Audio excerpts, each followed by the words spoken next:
Muy buenas tardes, jóvenes estudiantes. Vamos a dar inicio al curso de Derecho Penal General de la doctora Julia Sáenz. Este curso de Penal General corresponde al grupo segundo año A, B, diurno. Hoy es martes 7 de septiembre de 2021. Voy a pasar lista. Esta es la quinta clase. Arroyo Ceilín, Liz María Barría. Presente, profesora. María Canto me puso una excusa. Caitlin Castillo. A mí me pareció ver a Caitlin. Ella no se ha dado cuenta que la Presente, estoy profesora. llamando. Presente, profesora. Stacy Cherigo. Presente, profesora. Noel. Presente, profe. Hilary Fragueiro. Presente, profesora. Jonathan se retiró.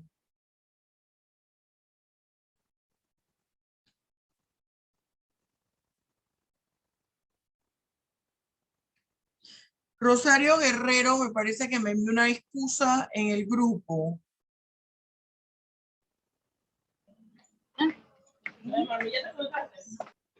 Abraham Hidalgo. Presente, profesora. Ajá.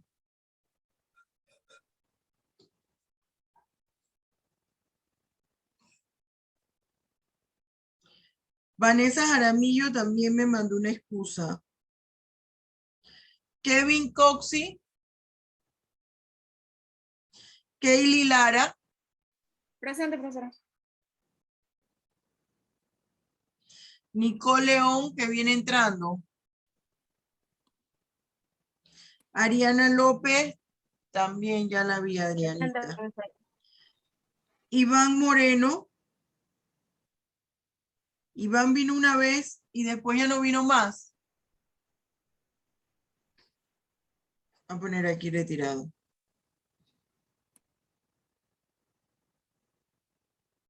Usted sabe que cuando yo digo así retirado, como el cohete, empiezan a mandar mensajes, vienen.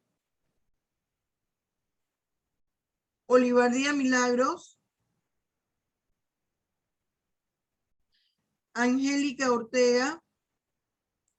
Presente, profesora.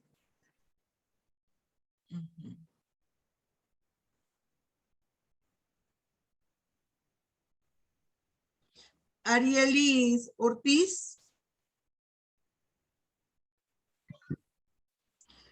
Angélica Papazzori. Presente, profesora. Karen Peña.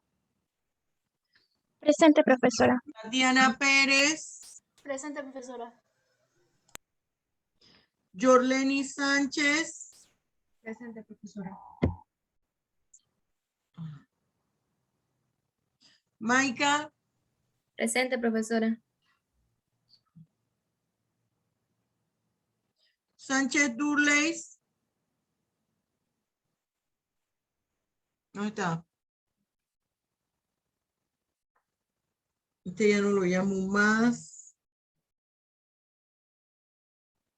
Tardencilla Betsaida.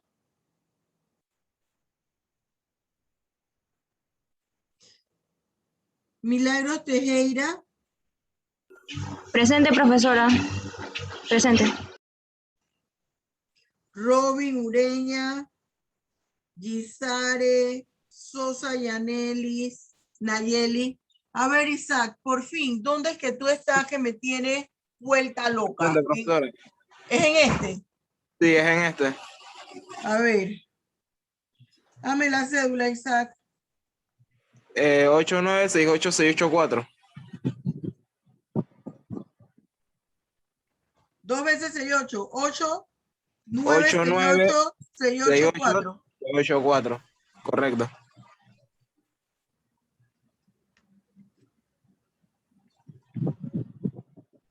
¿Y estabas en cuál? En el CV. A ver, ajá. Déjame tacharte de aquí porque es que tengo, uy, hay una niña que se me ha cambiado como 4 veces, que no, que yo estaba en el C, que no, que me cambié para el F, que no, que me cambié para el... Entiendo, profe. Fíjese, la quinta clase y no he podido hacer mis listas, sacar mis listas oficiales en limpio. Bien, muchachos, quiero empezar este conversatorio haciéndole la siguiente pregunta. ¿Qué conmemoramos hoy? La firma del Tratado Torrijos-Carter. Bien, la firma del Tratado Torrijos-Carter. ¿Qué implicaciones trajo eso para Panamá? ¿Qué representa para todos nosotros los panameños? A ver, Profesora, representa como una victoria. muy bien. Representa una victoria. Ahora quiero que alguien me conteste por qué. Buenos días, profesora, porque nos devolvieron el canal de Panamá. Bien, muy bien. ¿Y eso qué correspondió? A ver, patriotas. Fue el resultado de muchas luchas que conllevaron muerte, pero que trajeron consigo esa victoria. Ajá, y eso constituyó que se inician los pasos para finalizar el enclave colonial, el último enclave colonial que hubo aquí en Panamá. Hemos tenido muchos enclaves coloniales, pero se finaliza el enclave colonial con los tratados Torrijos-Carter. Eso marca un hito en las historias de Panamá, de Centroamérica y de América Latina. Finalizan los enclaves coloniales. Además, cuando nosotros estamos valorando la historia, es importante, jóvenes, que la analicemos desde el punto de vista objetivo. El abogado debe ser o tratar de ser lo más imparcial que pueda. Este hito en la historia lo marcó aquel entonces comandante en jefe Omar Torrijos Herrera.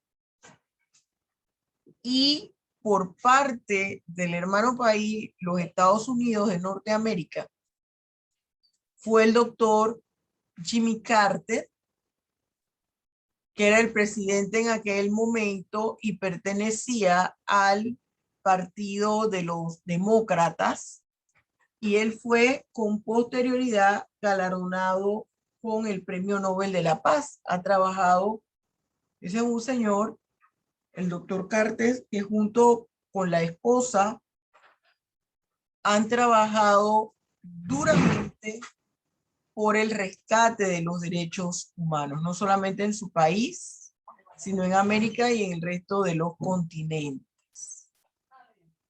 Me da mucha tristeza que el día pase sin pena ni gloria, porque es una fecha histórica tan importante como el 3 de noviembre, tan importante como el 4 de noviembre, día de nuestros símbolos patrios, la bandera, el escudo y el himno nacional.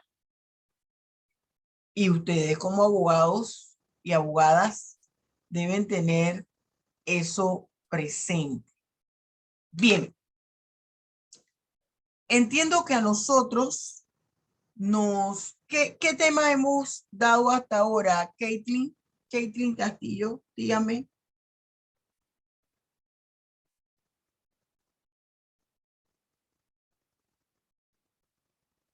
¿Aló? Se le fue el sonido. Ariadna, ¿qué tema hemos dado hasta ahora? No es bueno cuando la profesora pregunta y usted no contesta nada. Algo debe decir. La semana pasada hablamos sobre la individualización de la pena. Ajá, ¿qué más? Dime los nombres nada más de todos los temas que abordamos la clase pasada.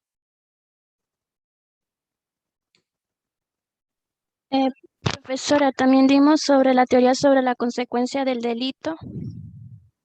Ajá, hablamos de la primera parte de la teoría de las consecuencias jurídicas del delito. Y dentro de la teoría de las consecuencias jurídicas del delito hablamos de la pena, lo que era su concepto, sus características, sus finalidades, los niveles. Hablamos de la pena accesoria, ¿no es cierto? Vigencia de la pena accesoria. Analizamos aquí un anteproyecto de ley. Hablamos de la clasificación de las penas. Vimos los enfoques en la clasificación de la pena y en la individualización de la pena, el enfoque desde el punto de vista del derecho penal, desde el punto de vista del derecho procesal penal. Y hoy vamos a hablar sobre las medidas de seguridad.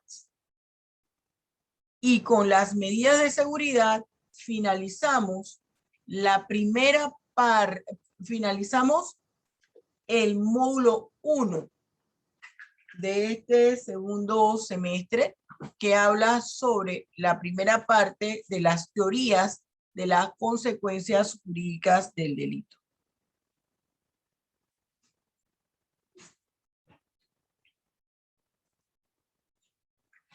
A ver, vamos a ver.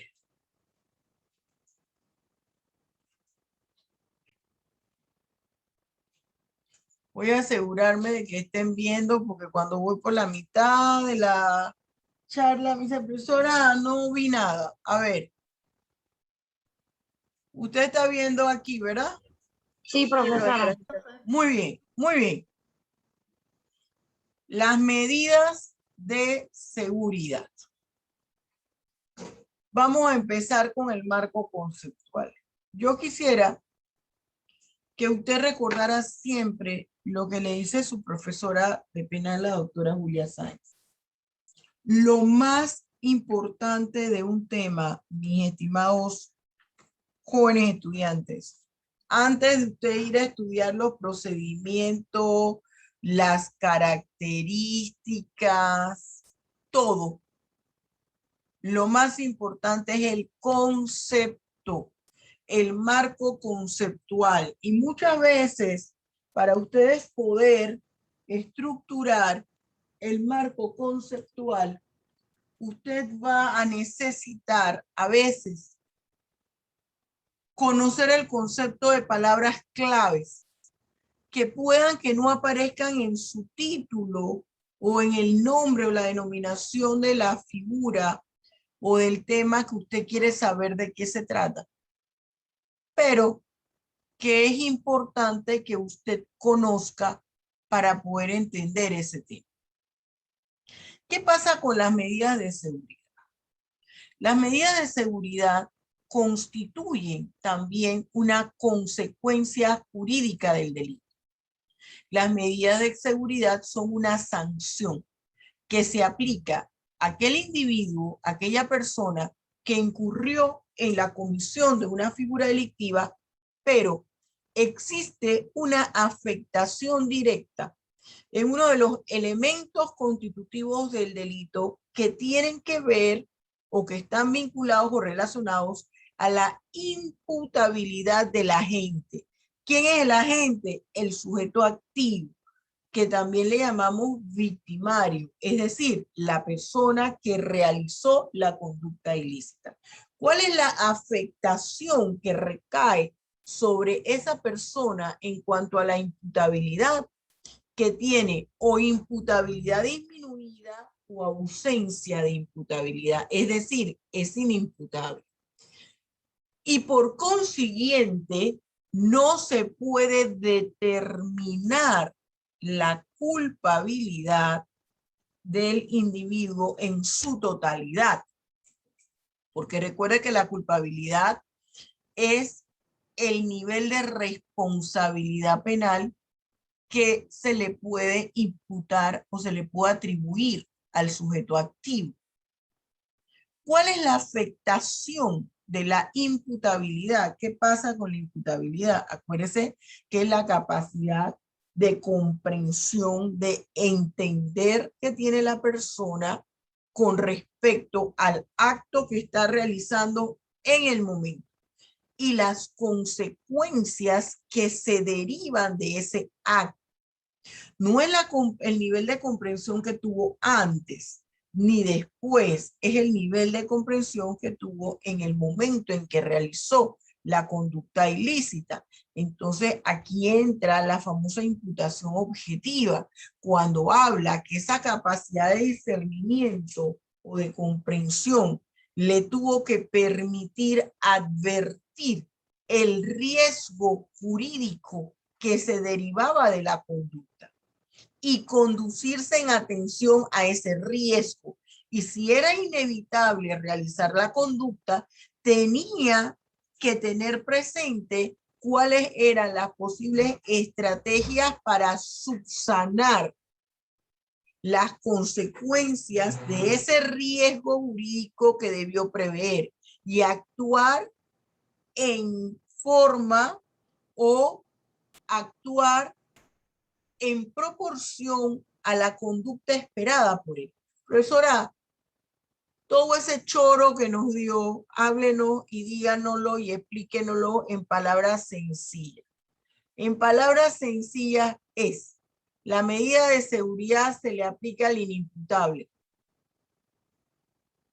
Y estas medidas de seguridad tienen como primera finalidad garantizar la jerarquía, la importancia del ordenamiento jurídico.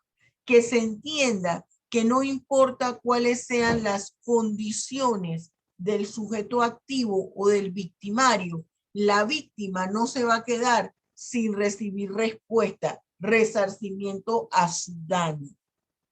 Pero esas sanciones se van a aplicar en proporción a la personalidad, a la conducta del sujeto activo.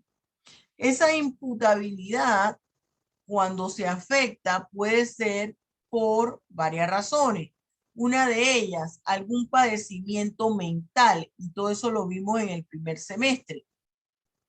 Un padecimiento mental permanente o un padecimiento mental transitorio, producto de algún impacto, de alguna situación por la cual estuvo pasando, o como efecto a lo que ocurrió que le impidió en ese momento reflexionar sobre su conducta. Y otro aspecto, que es el normativo legal, que tiene que ver con la edad del sujeto activo. Y la edad del sujeto activo, para que se entienda como mayor de edad, son los 18 años. Y no empiece a perder el árbol no empiece a perder el bosque por un árbol y entonces, profesora, dígame si el menor de edad o qué pasa con la persona que se embriagó para cometer el hecho punible. O sea, no estemos perdiendo el bosque por el árbol. Esas son las excepciones. Pero no queda sin una reprimenda, sin que su acto genere una consecuencia jurídica. ¿Cuál es la medida de seguridad? Conclusión, la medida de seguridad es una consecuencia jurídica derivada del delito que se le aplica a aquellas personas que no cumplen con el elemento de la imputabilidad. Es decir, se le aplica a las personas que tienen una afectación a la imputabilidad, situación esta que impide que se determine a satisfacción el nivel de culpabilidad de la gente. ¿Cuáles son las características de las medidas de seguridad? Y aquí hemos tratado de plantearles 6 dentro de todas las que tiene. Entre ellas está el tratamiento. Es un tratamiento. ¿Por qué es un tratamiento? Porque se entiende que ya esa persona delinquió por un problema que tiene. Puede ser un problema de enfermedad que implique una rehabilitación. O puede ser un problema de edad que le trajo como consecuencia una inmadurez, una falta de comprender, producto de su inmadurez, lo que implica el acto que estaba llevando a cabo. Entonces, por ende, la principal característica es que forma parte del grupo de los tratamientos médicos, pero a nadie, esto no le quita la característica de ser una sanción, es un tipo de sanción. Pena y medida de seguridad. Ahora, jurisdiccionales. ¿Qué implica el hecho que sean jurisdiccionales? Que solamente la puede aplicar la autoridad judicial. Una autoridad administrativa no puede aplicarlo. ¿Por qué? Porque esto solo es competencia del Estado.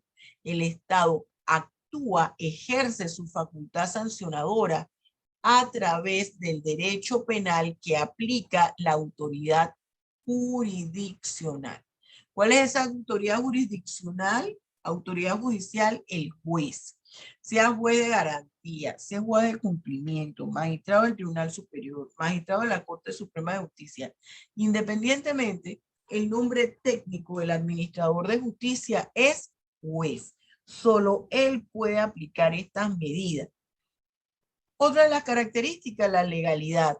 Igual que las penas, las medidas de seguridad deben estar presentes en el ordenamiento jurídico con antelación a la comisión del hecho punible. Ojo, no forman parte de la estructura de la norma penal completa e incriminante, es decir, la que tiene tipo penal y tiene punibilidad.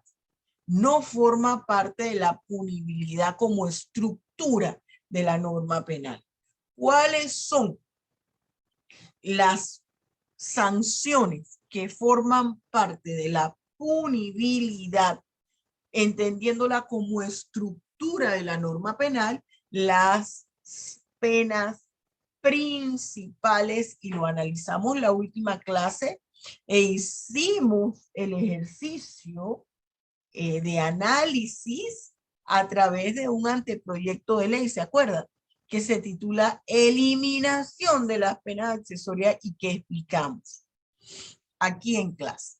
Bien, personalísimas, igual que las penas, solamente se pueden aplicar a quien incurrió en la comisión de una figura delictiva. No se pueden aplicar a la mamá, al novio, al papá, al hijo, al amigo, al pariente, al compadre, no.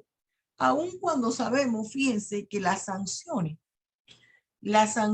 tienen una repercusión directa sobre los parientes del victimario, las amistades. Y pasan a ser los parientes el hijo de el narcotraficante, el esposo de la que cometió peculado. Y eso implica para la familia también una sanción porque queda estigmatizada la persona. Públicas, ¿por qué públicas? Porque solamente la puede establecer el Estado. El Estado a través del derecho penal. Y el derecho penal solo lo puede ejecutar la autoridad judicial. Es decir, el juez. Indeterminada. Como es un tratamiento, esta indeterminada se liga directamente o se relaciona con la primera característica. Es un tratamiento. El tratamiento no tiene generalmente fechas fijas, porque el tratamiento va a depender de la evolución que haga el paciente. Cuando usted está en recuperación de una mano, del ojo, del hombro, del brazo, de la pierna, del estómago, de cualquiera parte del cuerpo, ¿qué sucede? Que usted, a medida en que va evolucionando o va mejorando, a medida que pasa eso, es que se suspende o se prorroga el tratamiento. Y eso pasa con las medidas de seguridad. Ahora, el juez de conocimiento, el juez de cumplimiento va a trabajar aquí mancomunadamente con el médico, va a estar pendiente de los informes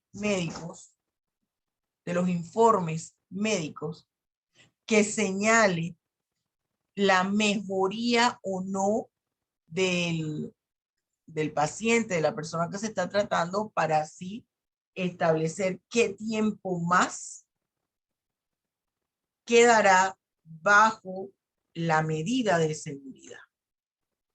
Nadie quiere estar ni que le apliquen pena de prisión, ni ninguna pena, ni que le apliquen medidas de seguridad. ¿Cómo se clasifican? Las medidas de seguridad se clasifican en curativas y en educativas. En curativas cuando hay que hacer una rehabilitación. O es producto de una enfermedad mental. Las educativas van enfocadas a los menores de edad. Formas de llevar a cabo las medidas de seguridad. Hay dos formas de realizarlas. Están las ambulatorias, realizarlas de forma ambulatoria, o realizarlas bajo internamiento. ¿Qué pasa con las ambulatorias? Por ejemplo, un tratamiento psiquiátrico o psicológico externo, tratamientos en centros de desintoxicación y deshabituación, asistencia en un centro educativo especial o socioterapéutico. De igual manera, en lugares de manera interna también, en tratamientos psiquiátricos, en centros de readaptación, en centros de desintoxicación y deshabituación, en un centro educativo especial o socioterapéutico, todos los centros en los cuales se encuentran los menores. Que nadie quiere utilizar la palabra centro penitenciario para menores, se escaman, le dan roncha. Esos centros de tratamiento se constituyen en un centro penitenciario. Y yo quiero decirles algo a ustedes. En Panamá, nosotros tenemos una calificación pendiente con respecto a este tema. Hay más desventajas que ventajas. Nosotros no tenemos ni centros penitenciarios, aunque estos no son penas de prisión, pero ni centros penitenciarios que sean hospitales psiquiátricos para aquellas personas que incurrieron en la comisión de un delito y que son enajenados mentales. No los tenemos. Ni tenemos centros especializados para que se lleven a cabo ninguna de estas medidas de seguridad. Ninguna. Nosotros tenemos un instituto de salud mental que hace lo que puede. Y antes era conocido como el Matías Hernández. Y usted ve que hay hasta chistes que se hace del Matías Hernández. No, te voy a mandar para el Matías Hernández. A manera de broma. Y no sabemos lo delicado y profundo de esta connotación. Entonces, ¿qué sucede? El problema de salud mental, jóvenes, les explicaba, y lo deben ustedes conocer, porque usted no sabe si, aunque no le guste penal, esa sea el área que usted tenga que litigar, porque sea donde le tiene fuentes de trabajo. A veces a usted le puede gustar un área y usted queda litigando otra, o queda ejerciendo otra cosa. El problema de salud mental, de las enfermedades mentales, es tema de salud pública. ¿Por qué? Porque eso equivale a la salud social. Si el Estado tiene una sociedad enferma, así mismo va a ser su economía. Así mismo se van a proyectar todos los sectores del Estado, de la sociedad que conforma ese Estado. Y no van a querer venir a Panamá inversionistas Los inversionistas no van a invertir en un país que tiene una sociedad enferma, altamente enferma. Yo les decía a mis estudiantes en el turno de la mañana, cuando me preguntaban, pero profesora, ¿por qué problemas de salud pública? Yo les decía, una salud pública vinculada a política criminal. Todo está relacionado, muchachos, con el tema de política criminal. La política criminal no es, como muchos piensan, leyes que aplican penas y cada vez deben ser más graves. No, la política criminal tiene que ver con políticas públicas de educación, con las políticas que esté desarrollando el Estado en cuanto a fuentes de empleo, analizar la característica de mi población, cuál es su edad, cuáles son sus necesidades, cuál es su formación académica, si es a nivel técnico, a nivel de licenciatura, de maestría, de doctorado, de qué, para proveerles de fuentes de empleo, por ejemplo. Programas para diseños de casas, todas las personas, ese es un derecho humano fundamental, la vivienda. Y tener una vivienda propia, sea casa, apartamento, como usted le quiera llamar. Una vivienda propia. Entonces, eso es problema, eso es tema de Estado, de políticas públicas. Y esas políticas públicas se desarrollan con los lineamientos de una política criminal. Y este tema de las medidas de seguridad involucra un tema de salud pública. Salud pública no solamente es vacunar a las personas. Y no me estoy refiriendo nada más a lo del COVID. No, no, no, no, no. A todas las vacunas que se pone el ser humano desde que nace. ¿Se fija? Esto es importante. Ahora, principalmente, esta medida de seguridad se le aplica a los menores de edad. Existe un derecho penal especializado de los menores de edad. Y aquí le rige la ley 40 del 99 de la responsabilidad del menor de edad, con su texto único, la ley 1 de 2010. Discúlpeme un minuto que tengo aquí una llamada. Un momento. Se cortó la llamada. Discúlpeme, pero es una llamada de mi madre, que es una octogenaria. Un momento, por favor.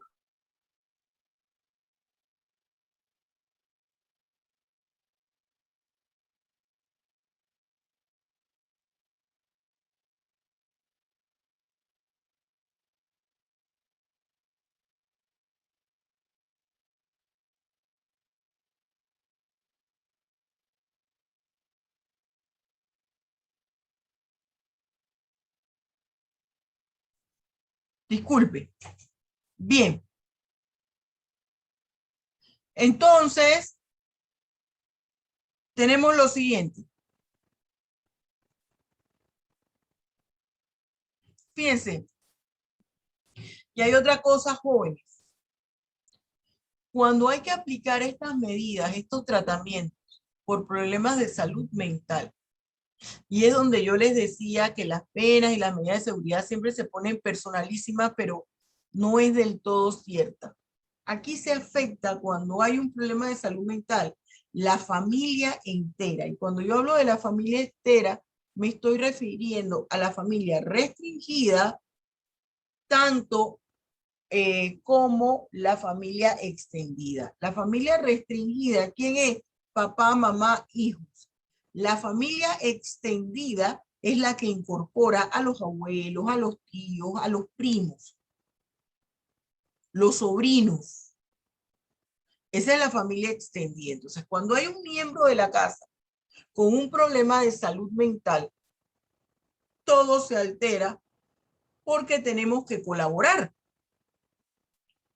Entonces se agudiza el problema de salud mental, por eso tiene que ser de salud pública.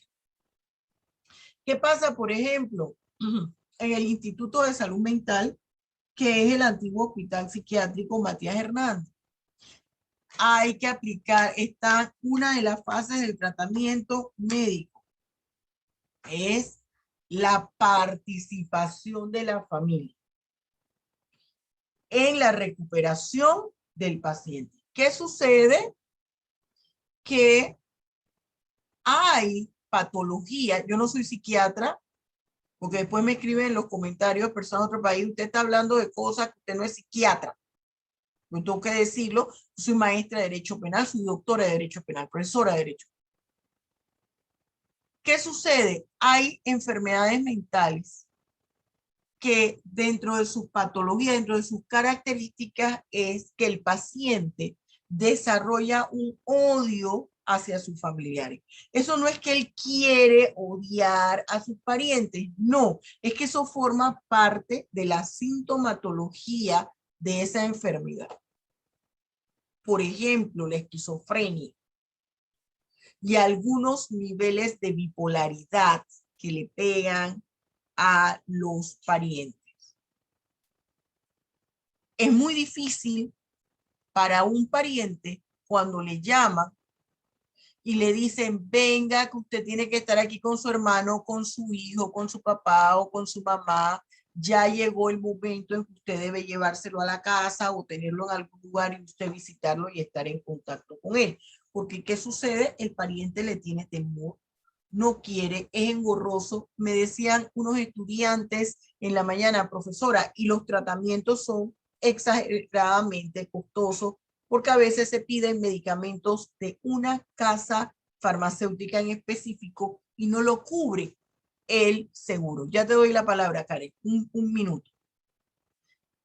Y todo eso hace que el sistema colapse. Entonces, ese problema, así chiquito, se va haciendo una gran bola de nieve y no surte la efectividad debida la imposición de las medidas de seguridad, porque finaliza ese tratamiento a veces abruptamente, porque ya no se puede tener a la persona en estas dependencias, porque no hay presupuesto, porque ya lo que ellos tenían que hacer finalizó y tiene el pariente que ver qué hace con su familiar. Te voy a dar la palabra, déjame terminar aquí. ¿Dónde está regulado las medidas de seguridad? En el libro primero del Código Penal, porque la profesora le habló de la característica de legalidad.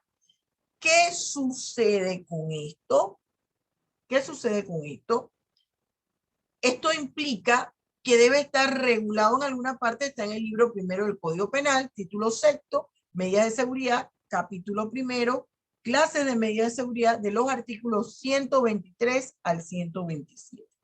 Todo lo que yo les he dicho está en este articulado. En el primero me explica la clasificación de las medidas de seguridad, dónde pueden cumplirse y qué son. El 124 me señala cuál es la finalidad de esas medidas de seguridad. El 125 me habla de las medidas de seguridad que conllevan internamiento. El 127 me habla de las que se pueden realizar de manera ambulatoria. Y el 126 me habla de los inimputables, donde serán internados, porque acuérdense que hay niveles dentro de la inimputabilidad. Hay una inimputabilidad absoluta, hay otra disminuida, hay una imputabilidad producto de la minoría de edad, y esto da pie al derecho penal de los menores de edad. Los que, ya yo les voy a dar la palabra, los que tienen el libro, es importante que usted repase el tema 22, que está en la página 171, que habla de la responsabilidad penal en el menor de edad. Allí se ven los grupos etarios. Luego, sí requiero que usted estudie el tema 24 de la página 185 y el tema 26. Es importante que le dé una checada y luego vamos a pasar nuevamente por el tema 17 que me habla de la culpabilidad. Bien, vamos a abrir ahora el espacio a preguntas. Me había levantado la mano Karen. Yo voy a ir poniendo aquí y Arianna, pero yo no sé, Arianna, tú eras para que te volviera a incluir o para No, preguntar. también iba a dar una pequeña opinión. Bien, voy a poner aquí en el orden. Primero fue Karen Peña. Luego hay otra Karen, no, yo creo que solo es esta, ¿verdad? Es que a veces pongo como el apellido porque hay de varias. Ariadna. ¿Quién más quiere preguntar o hacer algún comentario? No necesariamente preguntar, comentar, aportar. ¿Quién quiere? Todo eso yo lo tomo en cuenta. Bien, Karen, empezamos contigo y después Ariadna. A ver, Karen. Buenas tardes, profesora. Yo tenía una pregunta. Cuando, por ejemplo, una persona que tiene problemas mentales y comete un delito, ¿dónde esta persona es llevada? ¿Al centro ese que usted nos dijo antes o a otro lugar? Mire, Aquí en Panamá solamente hay uno. No hay. Aquí en Panamá solamente hay uno. No hay. Nosotros no tenemos centros penitenciarios psiquiátricos. Hay un pabellón. Pero es algo lamentable. Es algo lamentable. Ajá, dime, Karen. Sigue Es explicando. algo lamentable porque la salud mental es algo muy importante. A veces es como increíble, pero a veces el mínimo estrés que una persona siente y eso viene desarrollando un montón de cosas y problemas que uno queda como en el aire, de en qué momento pasó todo esto. Y entonces yo siento que aquí en Panamá la salud mental no se le da como mucho interés y creo que es cuando más se le debería dar. Es cierto, y les voy a explicar esto que está diciendo Karen Peña. Usted no tiene idea la profundidad y veracidad de las palabras de ella. Y le voy a explicar por qué. Aquí la salud mental es tan tabú como hablar de temas de naturaleza sexual. Así como la gente se ríe cuando le están dando una clase y le hablan del aparato reproductor femenino y masculino y le utilizan los nombres y le hablan de la vulva y le hablan del pene y ella empieza y hacer ahí cosas absurdas. Asimismo o peor son los temas de salud mental. Y yo le decía a los otros estudiantes, a ninguno de los que está aquí nos daría pena si hay una reunión, oye, la muere, no, es que yo tengo cita con mi ginecólogo, o tengo que hacerme un papá Nicolau, o me voy a hacer el examen de las mamas. Nadie le da pena. Ah, pero si alguien necesita ir a un psiquiatra, guarda silencio. No, que es que tengo que ir a ver a mi abuela. No, que tengo que ir a hacer no sé qué tanta cosa. Eso no lo habla. El cerebro es un órgano más, así como se me puede enfermar la mano, el brazo, así como me puede dar cólico, así mismo nos podemos enfermar de la mente. Profe, Y lo que dice Karen es verdad. Usted se acuerda, dice profesora, cualquier estrés, se acuerda cuando hablamos de la actio liberae in causa. Voy a ponerte aquí, Isaac, después de Ariadna. Cuando hablábamos de la actio liberae in causa, aquí te puse Isaac, después Ariadna. ¿Se acuerda que yo le decía que eso implicaba una situación momentánea que había ocasionado tanto estrés en la persona que le obnubilaba totalmente la mente y reaccionaba de una manera que no hubiese reaccionado en otro momento? Y yo les ponía el ejemplo. Si de repente yo vengo y fuera no el aula virtual, sino el aula física, Y Maika viene y me tuerce los ojos y me dice, ah, gorda, loca, estúpida. Yo voy, pax, inmediatamente y le doy un puñetazo y la aturdo. ¿Por qué? Porque en el momento como me faltó el respeto, me dejó en ridículo con mis estudiantes. Me estoy explicando. Esa actio libera in causa, ese estrés de momentáneo. Seguimos con Ariadna, luego viene Isaac y luego Angélica. A ver, Ariadna. Profe, la problemática de salud mental también la podemos mencionar una parecida, que es la problemática de adicciones, la de droga, la de rehabilitación. Es una problemática porque aquí tampoco hay centros de tratamiento que te ayuden con ese problema. Entonces podemos poner un caso donde atrapan a una persona con posesión, el juez toma como medida de seguridad una rehabilitación de 1 mes, pero esa persona realmente no se va a rehabilitar, no va a tener esa intención de rehabilitar, solo va a cumplir, y aquí en Panamá no está la preparación necesaria para rehabilitar a un joven o rehabilitar a una persona, porque simplemente está como la parte religiosa que interviene, pero no está la parte de especialista, porque aquí somos de tal mente cerrada que los psiquiatras y los psicólogos no son nadie. Entonces no como que no lo toman en cuenta y no ven esa área de salud importante. Y creo que ahí muchas veces lleva a que una persona cometa el mismo crimen, porque no existe la rehabilitación, y si no hay rehabilitación va a seguir pasando eso.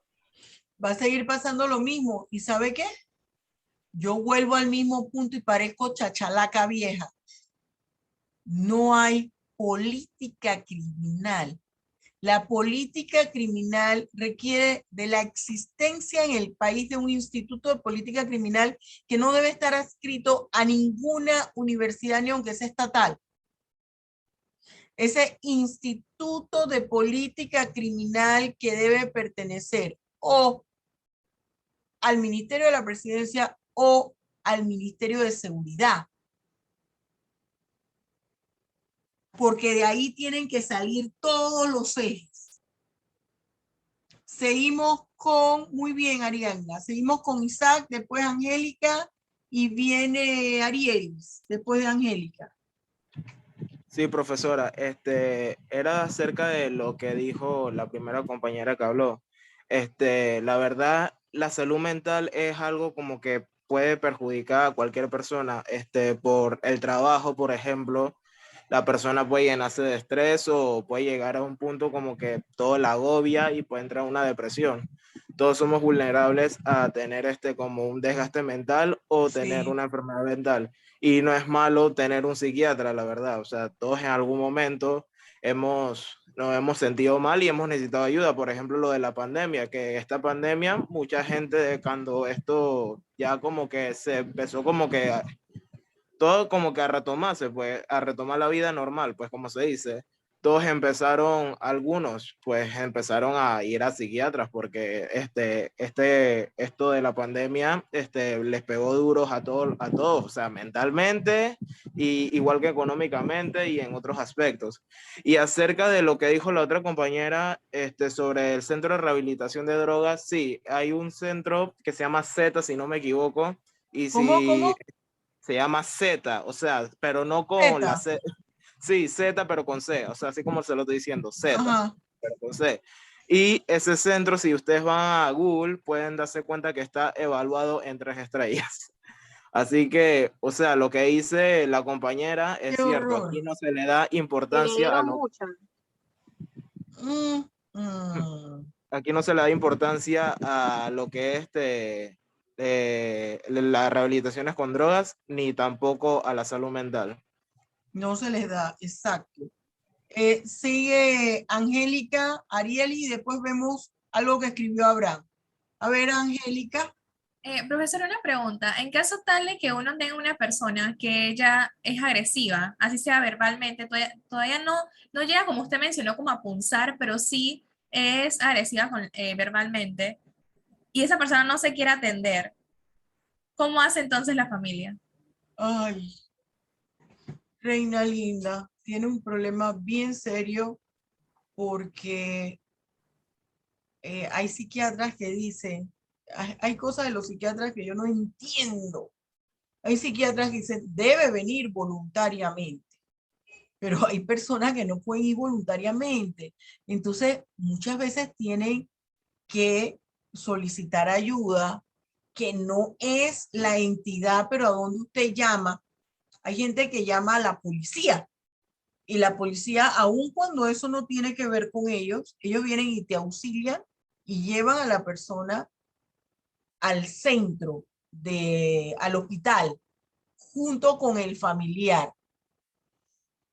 No hay aquí un lugar donde usted pueda llamar para que esa persona, hacer que esa persona vaya contigo al médico.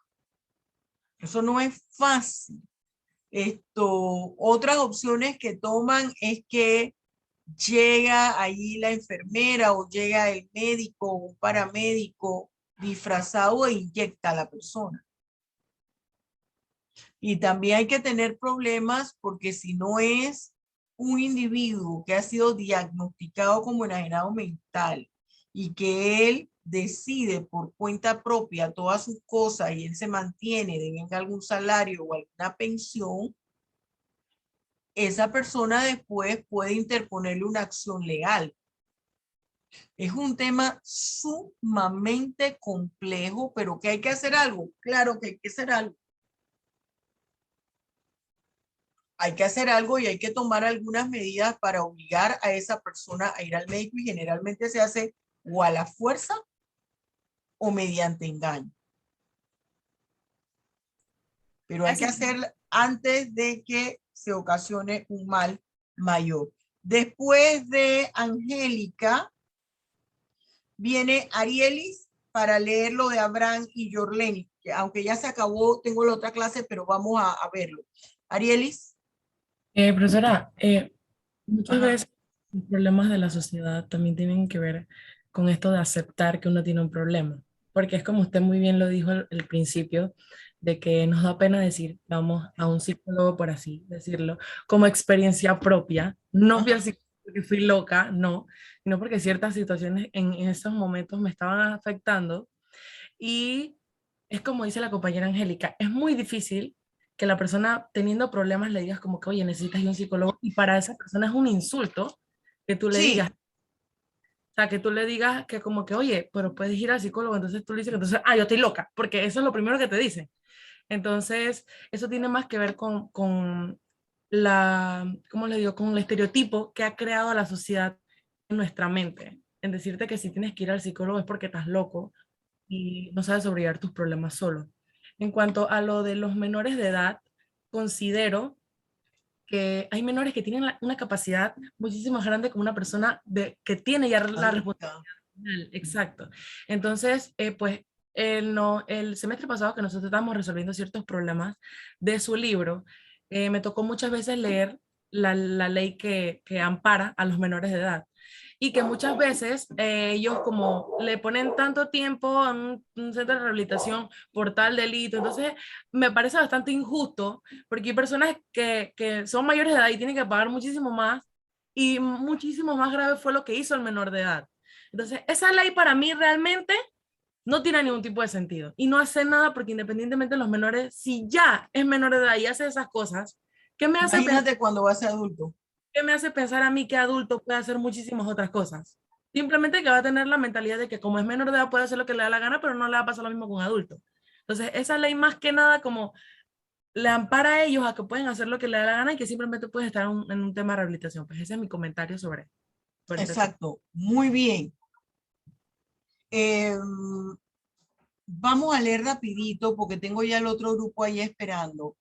Abraham había escrito, profesor, entonces los encargados de la obtención de los mejores centros psiquiátricos sería el Ministerio de Salud de Panamá. Bueno, es que en principio el Ministerio de Salud rige la salud pública en Panamá. Ese sería el primer aspecto, de tener buenos centros hospitalarios de naturaleza psiquiátrica. Y el otro, está el que tiene que ver con los hospitales, los centros penitenciarios psiquiátricos, que eso estaría bajo el sistema general penitenciario en coordinación con el Ministerio de Salud y dentro del Ministerio de Salud del Instituto de Salud Mental. Pero está correcto lo que dice Abraham. Y Yorlenis escribe acá no se valora o no se le da el lugar y el respeto a la profesión de psicología. Acá no es como en Estados Unidos, que en cada lugar de trabajo o escuela, precisamente, hay un psicólogo certificado para ayudar a la salud mental de las personas. Prefieren poner, en el caso de las escuelas, al secretario, la que limpia o el profesor de educación física a que haga también el papel de un psicólogo. Bueno, hay escuelas y hay escuelas, Yorleni. Hay escuelas que sí tienen un equipo de psicología, pero la mayoría es cierto, ponen a cualquier otra persona para no pagar. La figura del psicólogo y del psiquiatra son fundamentales. La figura del psicólogo constituye una tercera persona imparcial que va a escuchar una situación entre dos partes o que solamente le compete a una persona. Y es bueno que alguien imparcial al problema escuche cuando uno no tiene una solución. Es lo mismo que usted vaya donde una amiga. Esa amiga está haciendo la vez de psicólogo. Entonces usted puede ir donde la amiga, lo que pasa es que a la amiga le sale gratis, pero después la divulga en la primera pelea. Con el psicólogo le ampara el secreto profesional. Pero mire, todo esto es cambiar la mentalidad. En los Estados Unidos, un terapeuta, un psicólogo, un psiquiatra ganan muchísimo dinero porque la gente vive sola. Solo se reúne durante las fiestas. Entonces ellos lo que quieren es escuchar, hablar y que una persona les escuche. Pero usted que está estudiando derecho, ya usted no puede pensar como el común de la gente. Porque usted sabe que son situaciones que se le presenta al individuo. A todos se nos puede presentar una situación de estrés. A todos, muchachos. Nadie está exento de eso.